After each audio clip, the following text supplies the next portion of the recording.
In today's video, I'm going to show you guys the exact pitch that I used to land my first 100 clients as a financial advisor. Whether you're a retail investor trying to learn more about investing, or you're an advisor yourself trying to figure out how to grow your business, you're going to get a ton of value in this video today, guys, so time to think like an investor. Hello and welcome back to the channel, guys. If you're new here, my name is Josh. I am a 6th year certified financial planner, and I did a video a couple weeks back talking about how I talk to clients in our very first meeting. When I meet a client, how do I pitch them? What is it that I'm selling, I guess? What is it that I'm trying to show them that I could do for them? And so we got into like the very first 10 minutes of a meeting, and the video was like 16 or 20 minutes long, something way too long.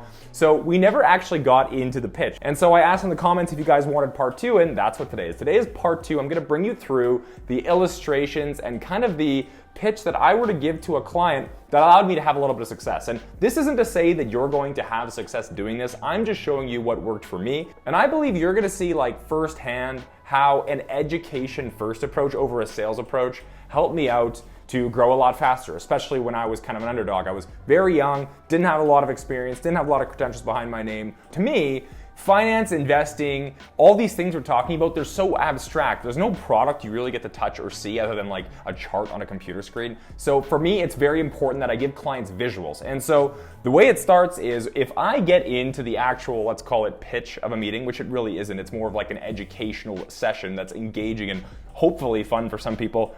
It's all gonna start with drawings. And what I'm ultimately going to do is teach them from the ground up the first principles of everything about successful financial management and investing in hopefully under an hour. And today we're gonna do a very condensed version of that because it's gonna have less of the back and forth. And so here's where I'm gonna start. I'm gonna take a look at this client, and for me, I'm 26 years old. So we're gonna do something super easy like age 25. Mr. Client, you are 25 years old.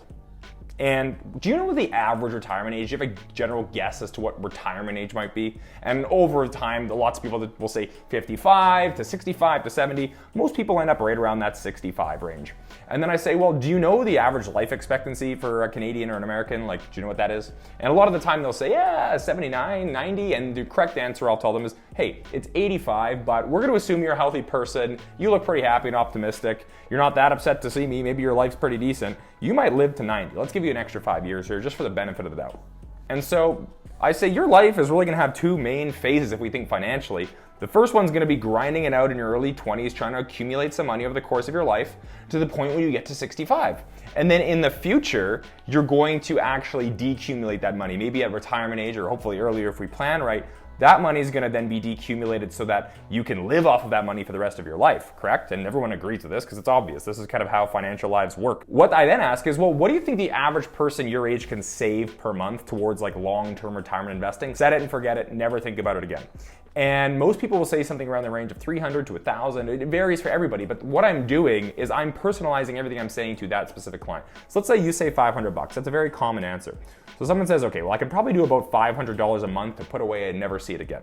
And I say, well, that's great, fantastic. So what's $500 a month times 12 months? Well, it's $6,000 a year, right?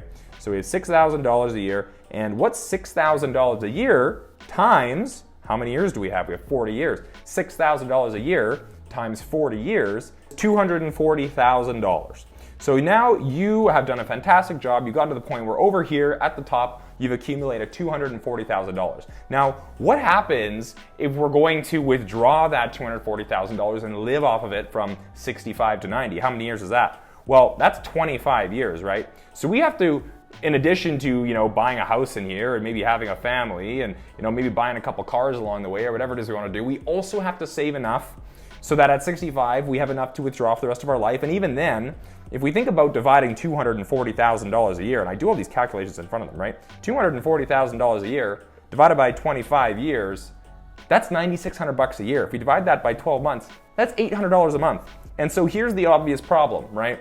You cannot live off of $800 a month. And it's not like saving $500 is unhealthy. It's like, that's a pretty healthy amount. The problem is, even if we save a healthy amount, we can't retire. And this is where I kind of break it to people. Hey, retirement, it's a very new concept. Like 100 years ago, the retirement plan for most people was they just died at 65. But now that we live way longer and we have like pension plans and things like this, people just assume retirement is something that's gonna happen. The reality is no. If you don't prepare for retirement, you will work until you die or you'll like live off of this kind of money forever. So we need to be thinking about this stuff. And as you can see, this isn't really like a pitch so far. This is just bringing an issue to the forefront that a client already has in their life that they're gonna have to confront eventually. And I'm just showing them, hey, this is a problem, just letting you know that everyone is facing this, and if we don't get ahead of it, it's going to compound. And so now the client is curious, like, what the heck's going on? How do people retire? And then I show them the most important thing that they need to know. And if people haven't seen this before, it kind of blows their mind. And I show them, okay, what if we were to just take this $500 a month? We don't add any more time between now and retirement. We don't retire later. We don't do anything different. We just take that $500 a month we're saving and we decide to invest it or put it in a place where it could maybe earn us an aggressive high rate of return for this period. Maybe we can get it to earn us 8%, okay? And so if they don't know anything about compound interest yet, this is a mind-blowing feature. And so I'll show you this, okay? If we start with $0 and we put away $6,000 per year and we get 8% a year for 40 years, and I show them, okay, what if we compound that annually? Before we ended up with what? And they'll say, well, we ended up with 240,000. And that's where I hit future value and show them, hey, if you just take that $500 a month and put it somewhere where it's growing for you and invested, this is like ridiculous. This becomes worth $1.6 million almost. That is a massive difference in the amount of money you end up with, right? And so I talked to the client, I asked, like, which one would you rather have? It's very obvious you'd rather have this, right? And now at this point, if it seems like they're very engaged and into the numbers, I'll play around with it a little bit. I'll tell them, well, hey, here's a few other things to know. If you double the amount you're saving, it just doubles the amount you end up with, right? Okay, so that's great. You double the amount you're saving, you double the amount you end up with. That's good. But people think I need to be saving more. Sure, it doesn't hurt, but what if we can just go from 8% rate of return to 10% rate of return? So we've only increased our investment rate we're getting by like a quarter, by 25%. And we haven't increased the amount of time, the amount of savings. We end up with almost double. And that's amazing because a 2% change in the interest rate doubled our money. So interest rates matter even more than your savings, right? You know, Warren Buffett over the course of his career got 22%. It would have turned your $500 a month into $77 million by the time you retired. It's crazy. But let's go back to something more reasonable, 8%.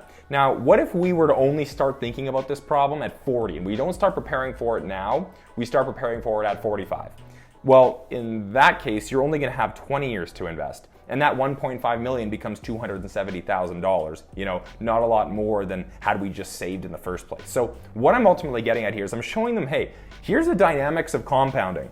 You can save a lot more. Sure, that's gonna help. But what really matters is the amount of time you're investing for and the rate you're getting. How much you start with or how much you save on a regular basis, it's what you need to begin, but it's not necessarily the most important feature of investing. So then I show them, hey, we've just gone through this scenario when before we were on a situation where things were looking a little scary because our money grew to something that wasn't really enough and we were probably gonna have to withdraw it to the point where we weren't gonna have enough money in the course of our life.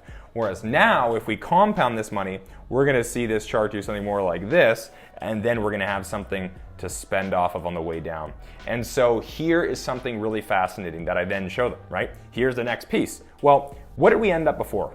What was it that we ended up with before? I think it was $1.55 million at the end of that compounding period. Well, now let's assume we're 65 and we have $1.55 million at 65.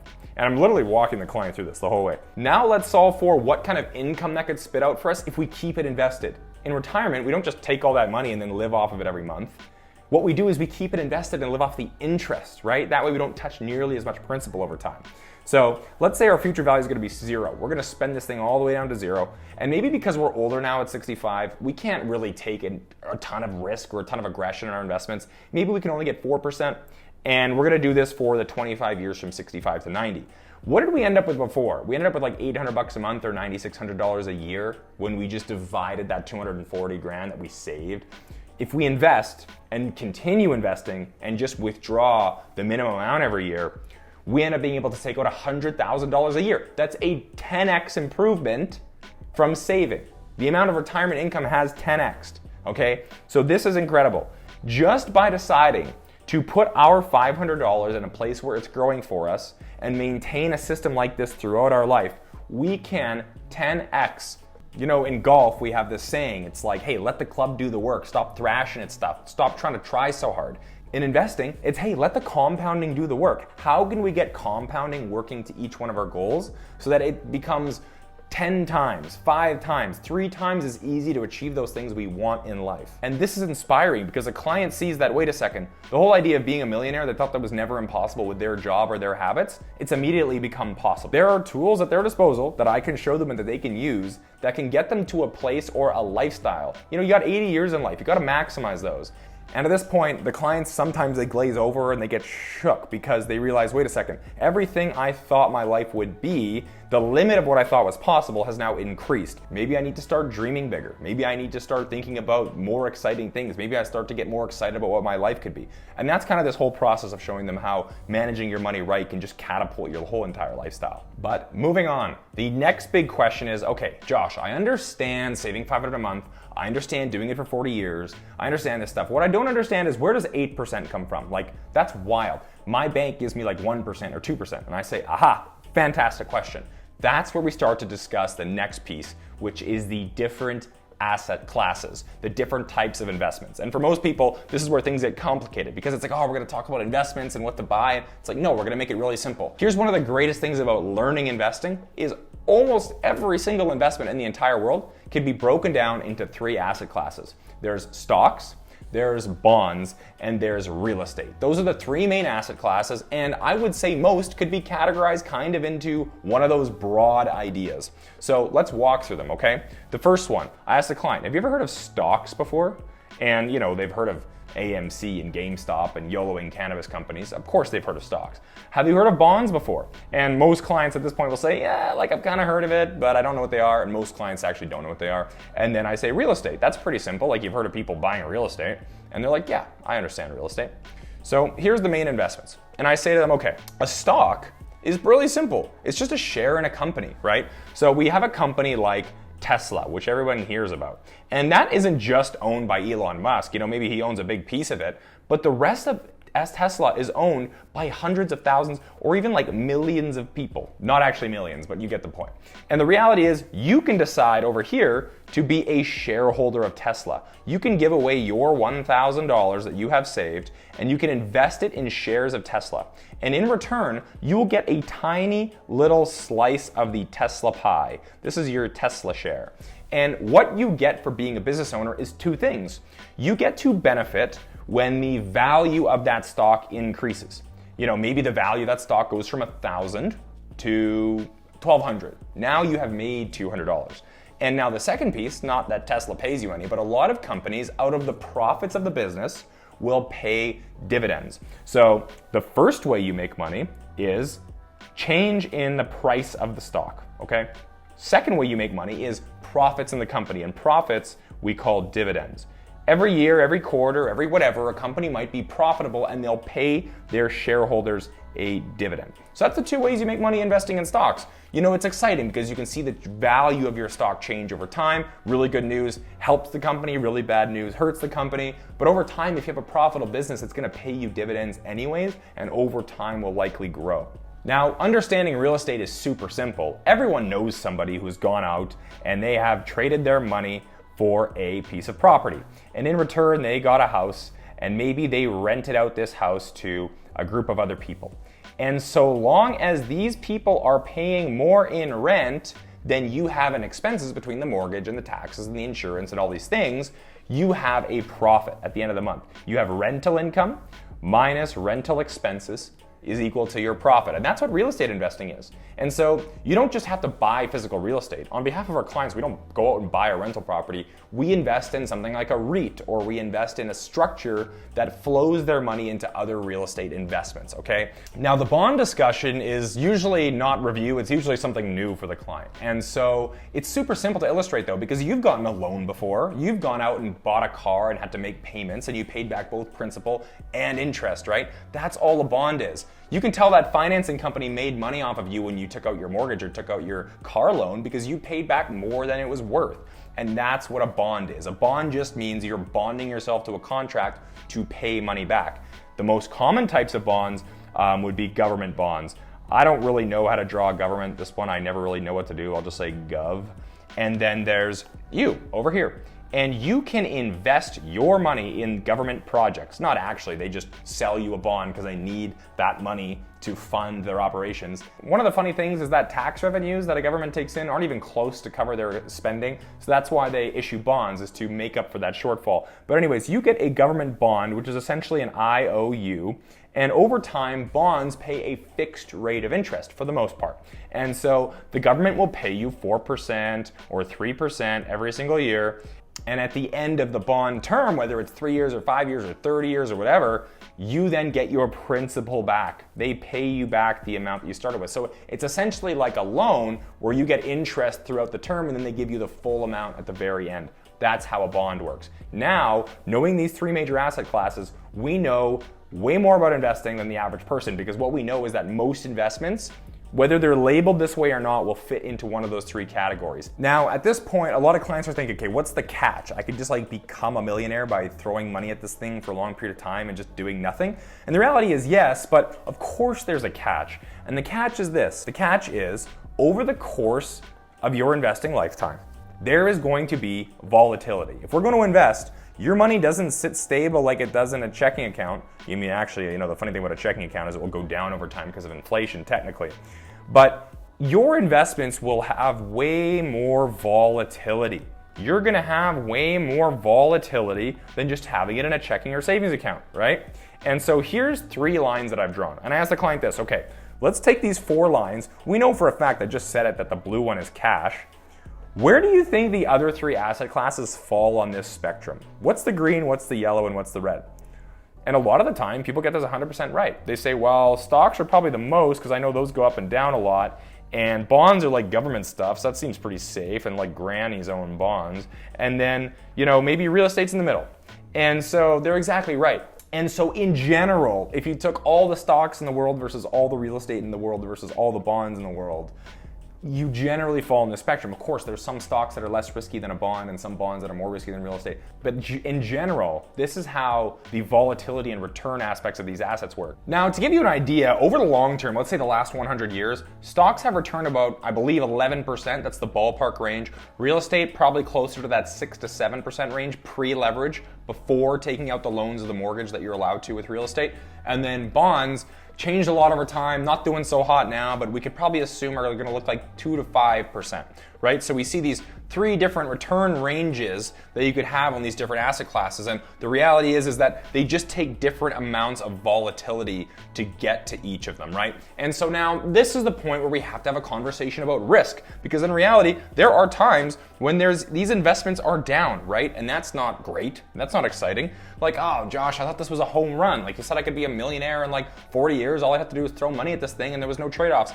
There's of course a catch. The catch is that investments are volatile. This whole idea of risk and reward. We're gonna have to take some swings, or else we're just gonna get cash-like returns, which are boring and are not gonna get us anywhere. And at this point, the client's demeanor kind of goes okay, I knew there was something coming. I knew this wasn't all butterflies and rainbows. But the reality is there are strategies and tools at our disposal to make that risk as easy to bear as it can possibly be. And so what I want to introduce next is one of the most important things that we want to teach every client. And it's a major principle in investing that a lot of advisors might not even understand.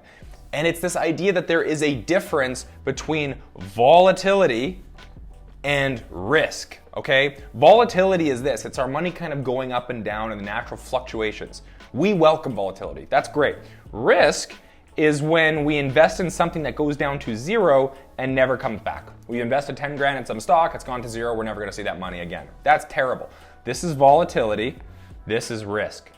We welcome volatility. Volatility is fantastic. Volatility is the price of admission to wealth. In order to grow our money over long periods of time, to get to a point where we can achieve all those goals that we want, it requires volatility in the near term to get there. Risk, on the other hand, is something that we want to avoid. If we're going to be successful, evidence-based, thoughtful, rational, long-term investors, If we even see our money go to zero once, it's game over. We are not getting that money back. We're gonna have to start from fresh, right? So we need to make sure that we are realizing the difference between volatility and risk. Most new amateur investors are all gung-ho on risk, trying to take as much risk as they can because something's going to the moon, when in reality they don't understand that they're playing this game where if eventually they have success, all they need is one instance of risk and it's all over. And so we need to understand that we welcome volatility. It's something we can take advantage of. It's the price of admission to this future that we can be excited about, whereas risk is what's going to ultimately derail the process. So how do we go through this investing process of trying to grow our money while maintaining as much volatility as we're comfortable with without taking any risk? Well, that's where we introduce one of the most important pieces of investment and financial planning, which is this idea of asset allocation. Okay, so we've seen these charts before. Here's stocks, it's quite volatile. Here's bonds, they're a lot less volatile. Real estate, somewhere in the middle. And then we have cash, which kind of trends down over time, but is very steady. And so we don't have to have all of our money in one of these things. Maybe you're saying, well, Josh, stocks look a little too risky for me, and real estate's not quite risky enough, and bonds seem boring. You can customize it to you. When I'm doing this with a client, I am relating all of these different things to the goals they set at the beginning. We've had a discussion about where it is they want to go, and so I'm always referring back to their goals. That's why this video is going to be 20-25 minutes, and a pitch with a client is going to be an hour, because the pitch is a dynamic process of taking all their goals and uniquely matching it to each of these concepts to show, hey, maybe for the house that you want to buy, maybe we have a little more bonds and cash. Maybe for the long-term retirement, those 10-year goals, when we have time to wait out these fluctuations, we get a little more aggressive, right? So that's one really important thing to know is I'm not just preaching the client's ear off, it's a back and forth process of kind of educating and also matching these things to what it is that excites them. Ultimately, what I'm getting at is we can custom tailor this portfolio to a specific person. Maybe you want 60% of your money in stocks, you want 20% of your money in real estate, 15% of your money in bonds, and 5% of your money in cash. And now what we have is we have an asset allocation. We have a strategic allocation of these different asset classes so that if something really bad happens to stocks, well, hey, maybe our real estate is up. And if something really bad happens to bonds, well, hey, maybe it's offset by the cash that kind of went up in that period. Whatever it might be, right? So what I'm getting at here is if we buy assets that are kind of uncorrelated with each other, we can experience volatility among many different things, or even risk among many different things, which can cancel each other out, right? So we're looking for uncorrelated assets. Now, if we have someone with 60% stocks and 20% real estate, 15% bonds, what have you, their portfolio, their volatility profile might look something more like this, which is exactly what they want. It's gonna get them to that return objective they need to achieve their goal without taking as much risk as maybe all of their money in stocks, right? Asset allocation, this is one of the primary components to investing in a way that opens us up to volatility without risk. We're split between many different assets. And the next one, which you've heard a million times before, is the idea of diversification, right? If you had 10K to invest, what do you think is a smarter bet if you're doing this for the long term? Putting all of it into one company, or splitting up that investment into like 100 different companies that you could own. Over here, in this situation, what we have is someone who is blatantly exposed to risk. If their one company dies, it's game over. All their money is gone. Whereas for us, if we own, Starbucks, and we own Tesla, and we own McDonald's, and we own Netflix, I'm just naming random stocks. I'm not recommending you buy any of those. What I'm saying is, what are the odds that Starbucks goes bankrupt tomorrow? It's probably really unlikely, but it could happen. In that case, we only lose 1 or 2 or 5 or 10% of our overall investment in stocks, okay? That's not the end of the world. But what if Netflix and Tesla and McDonald's and Starbucks all go bankrupt the next day? What are the odds of that? That's like 0.000. It's just so unlikely. That's probably the end of the Western world in capitalism. We're probably getting nuked or something, okay? So all that being said, by diversifying our money across multiple different holdings within multiple different uncorrelated asset classes, now we have this perfect recipe for a portfolio that can be exposed to volatility. And sure, there might be times when it doesn't do hot, when one of your major holdings isn't doing great, but over time, you're gonna have this process of volatility and continuous compounding, exponential growth, right? So that right there is the idea of diversification. Between diversification and asset allocation, we've got 2 fantastic strategies to eliminate the risk in investing. Now, if the client's engaged, I can really go deep into this and relate it to them very personally. I can say, hey, you have a goal of buying a house, okay? You have a goal of taking a big trip. I don't know how to draw a trip that quickly. You have a big goal of retiring. Each of those different things requires a different asset allocation. Your house money can't be as aggressive. Maybe you could only put 25% of that money in stocks. You know, your travel money, if it's 10 years out, or maybe you want to take a big massive trip, a sabbatical, maybe 50% of that money can be in stocks. And in retirement, maybe 100% of that money is in stocks. So these different goals might all have different asset allocations, right? So it complicates things because now we're realizing, wait, do we need to have different portfolios for each goal? And the answer is absolutely. You need to have different portfolios for each goal, or at least you need to be taking each different goal into account in the overall, that's for sure. So this is how we're kind of relating it back to the client's specific situation and making sure it's applicable to them, right? And engaging to them. Now, a lot of the times I ask the client, like halfway through or a quarter way through, I ask many times, like, hey, are you fine with this? Like, is it okay if we keep going? Like, is there any questions? Is any of this confusing? And a lot of the time, maybe they're just, maybe they're just lying to their teeth, but they're mostly like, you know what? The way you've drawn this makes sense. And maybe you're thinking that on the other side of the camera. If you are, make sure to hit like, leave a comment below, and tell me if this is making sense or if my clients are lying through their teeth and none of this really makes sense at all. What we need to think about now is that there are three major killers of your investments. There are three major killers. What are they? Okay. The first major killer, but not the largest, is what you pay in taxes to have growth in your investments. Over time, as your investments grow, let's go back to this compounding calculator, right? Let's say what we're gonna do is we're gonna do this thing we did before. Starting with $0, we're gonna put in $6,000 per year like we did before. We're gonna get an 8% rate of return, and we're gonna do that for 40 years, and that should get us to that 1.55 million number. Great. Now, what if the government comes along and puts us in a 30% tax bracket and says, hey, that 8% return, yeah, you don't get all that. Maybe you're only gonna get 5 because we're gonna tax like a huge portion of it. Or maybe you get 5.5, we'll call it. Now, okay, so what we were doing, this great process of investing, we got a great return of 8%. The government says, hey, we're taxing you on that. Now we get 5.5 after taxes, after they've taxed us at year end. So what does that future value come to now if we reduce it? Well, we know the rate is really important, right? And so what just happened is we just cut our investment value by 700,000, or close to half. So this is a disaster, right? Taxes can completely derail our investments, okay? Now, luckily, the government knows this. I know they can't just shaft the everyday person. Sure, we could shaft billionaires and whatnot, but we're not going to shaft like mom and pop, business owner or someone working 9 to 5. We're going to give them buckets that they can invest in that are completely tax-free. And whatever money goes inside these buckets, they don't have to pay that tax on. They can get the full 8% and now achieve that tax-free compounding, we call it. It's very important. And so in Canada, we have things like your TFSA or your RRSP. In the United States, we have things like your Roth, IRA, you have your 401k, all sorts of different buckets that you can invest in, tax deferred at least, or sometimes even tax free altogether. So what I'm getting at here is taxes are a major killer of your investments. Second thing, here's a big one, fees.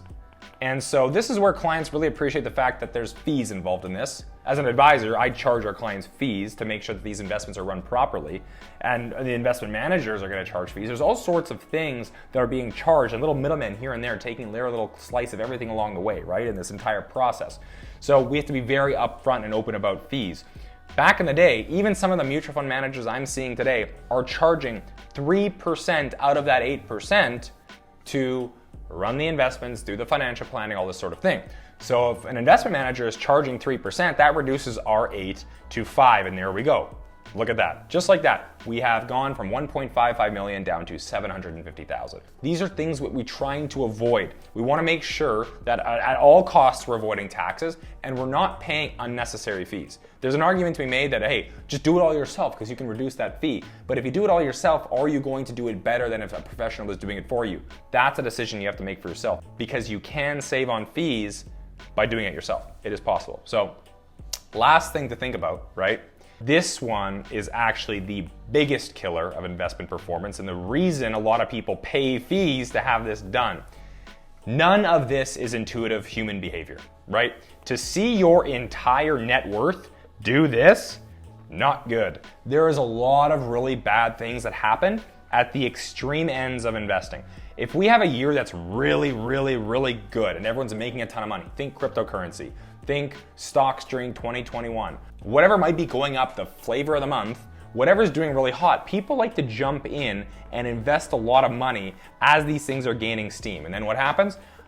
The market collapses, the people who got in first make a lot of money, and everyone who bought up here is left holding the bag and getting hurt. And then so what happens, it goes down and down and down, and they're like, wow, this is the worst thing ever. I freaking hate investing. I can't believe I lost all this money. And they go sell, sell, sell. And I'm really oversimplifying this.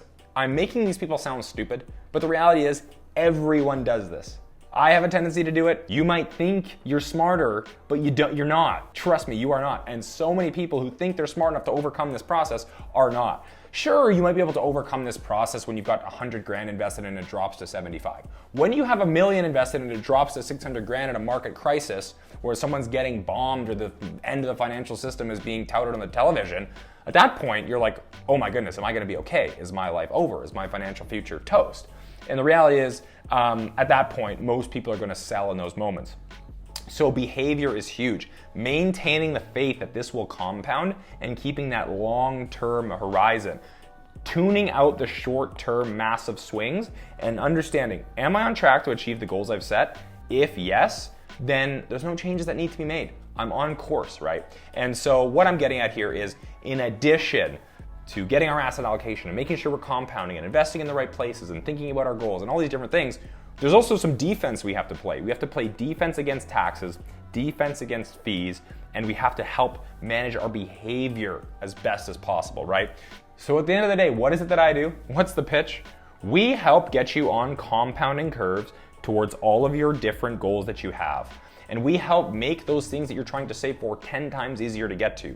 Whether it's retirement, right? Whether it's funding your kids' education, whether it's taking a massive trip in a few years from now. Each of those things require a different investment portfolio. Each of those things need to be held in a different tax bucket so that we pay the least amount of taxes on them.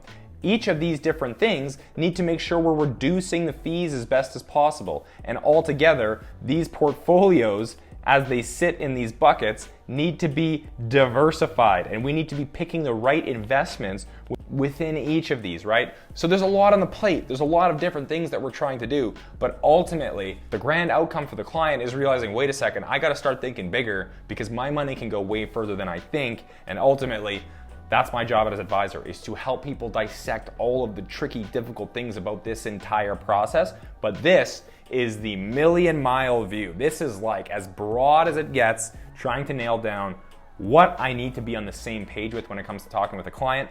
These are the major things that I'm going to draw and show to as many people as I possibly can. And so anyways, wow, that is a condensed version, a non-back and forth version of the educational process or the first principles that I want to bring a client through before they work with us. They need to be on the same page about what it is that we're doing behind the scenes for them so that they can sit back and go to work and enjoy their time while we do all of that for them. That's really what this is all about. That's just the basic pitch. That's just what we show them before we get into any of the real stuff. The reality is there are so many other complex concepts in investing and in taxation, and we haven't even got into the corporate business owner side, which is a whole different aspect. There's a lot more to this, but we can keep them going if you want. If this video wasn't too long for you and you enjoyed it, you got value out of it, make sure to let me know below, I swear, because I will keep doing them if you guys actually watch these videos and you get through most of it and you enjoy them and you like them and you share them. I don't see why I wouldn't keep making them. So anyways, guys, I hope you got some value out of me walking you through this. Thank you guys so much for watching today. And again, if you got any value, make sure to hit like, hit subscribe, and turn on post notifications for more videos just like this one every single week. Until next time.